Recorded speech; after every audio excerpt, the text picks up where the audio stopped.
अंधेरे का डर राजा की कहानी। किसी समय हिमगिरी पर्वतों की गोद में बसा था अभयपुरी नाम का एक समृद्ध राज्य। यहाँ के राजा वीरसेन न केवल बलशाली और न्यायप्रिय थे, बल्कि एक महान योद्धा भी थे।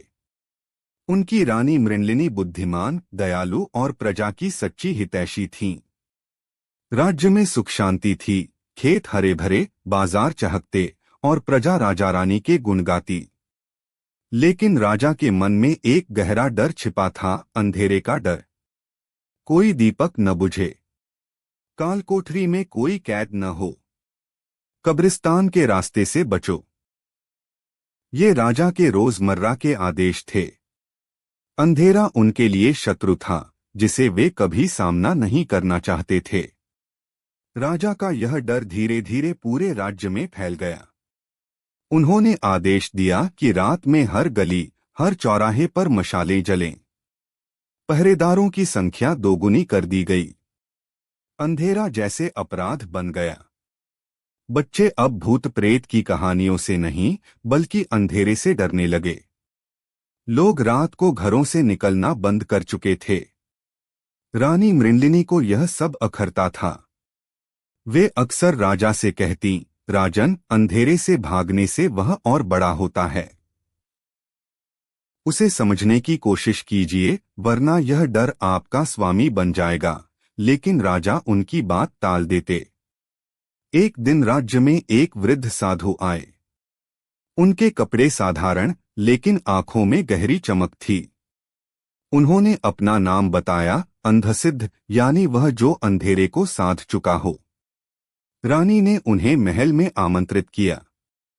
राजा ने उत्सुकता से पूछा, क्या आप मुझे मेरे डर से मुक्त कर सकते हैं? साधु ने मुस्कराते हुए कहा, हाँ राजन, लेकिन इसके लिए आपको अंधेरे के घर चलना होगा। राजा घबरा गए। अंधेरे के घर? यह कैसे संभव है? साधु ने शांत स्वर में जवाब दिया, जो डर आपको बांधे हैं, उसे तोड़ने का रास्ता उसी के पास से होकर जाता है। अगली रात साधु के कहने पर राजा उनके साथ एक यात्रा पर निकले, बिना सैनिकों, बिना मशालों के। घना जंगल, रात की खामोशी और जंगली जानवरों की आवाजें राजा के दिल को दहला रही थीं। साधु उन्हें एक गुफा के सामने ले गए, जहां अंधेरा इतना घना था कि अपनी हथेली भी न दिखे। मैं यहां नहीं रह सकता, राजा ने घबराते हुए कहा। साधु ने शांत स्वर में कहा, राजन, डर वही करता है जो अंधेरे को दुश्मन समझता है। कुछ देर यहां बैठिए, सुनिए, महसूस कीजिए। राजा अनमने मन से घबरा गए। अंधेरे के घर? यह कैसे संभव है? साधु ने शांत स्वर में जवाब दिया, जो डर आपको बांधे हैं, उसे तोड़ने का रास्ता उसी के पास से होकर जाता है। अगली रात साधु के कहने पर राजा उनके साथ एक यात्रा पर निकले, बिना सैनिकों, बिना मशालों के। घना जंगल, रात की खामोशी और जंगली जानवरों की आवाजें राजा के दिल को दहला रही थीं। साधु उन्हें एक गुफा के सामने ले गए, जहां अंधेरा इतना घना था कि अपनी हथेली भी न दिखे। मैं यहां नहीं रह सकता, राजा ने घबराते हुए कहा। साधु ने शांत स्वर में कहा, राजन, डर वही करता है जो अंधेरे को दुश्मन समझता है। कुछ देर यहां बैठिए, सुनिए, महसूस कीजिए। राजा अनमने मन से गुफा में बैठ गए। पहला घंटा डर से भरा था, हर छोटी आवाज उन्हें चौंका देती। दूसरा घंटा बेचैनी लाया। तीसरे घंटे में उन्हें लगा कि वे अकेले हैं, लेकिन यह अकेलापन अब डरावना नहीं था। चौथे घंटे में उनके मन में शांति उतर आई। अंधेरे में कोई शोर नहीं था, कोई अपेक्षा नहीं थी। बस वे थे और उनका स्वयं का अस्तित्व। सुबह होने पर वे गुफा से बाहर निकले।